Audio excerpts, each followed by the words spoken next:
Hi, I'm Spurgeon. I'm a materials scientist at Pacific Northwest National Lab. My research really focuses on understanding nanoscale properties of materials, and particularly for energy applications. Compared to universities or some of the other places that I've worked at, the national labs just have these immense resources and immense talent that we can tap into. And so I work with very smart people from all over the world that come from a variety of different backgrounds.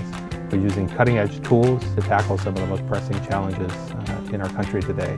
So nuclear energy, right, is one of these technologies that has been with us for a long time now, and it's going to continue to be with us for the foreseeable future. And it's really an essential part of our energy portfolio in this country. And certainly we want to make nuclear materials that perform in a way that's safe, that's reliable.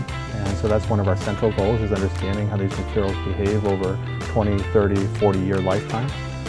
We also want to understand the potential impact to the environment, how to mitigate that. But that's the kind of work that we do here to try to understand these materials, try to make these materials better, is really vital for the security and the welfare of our country.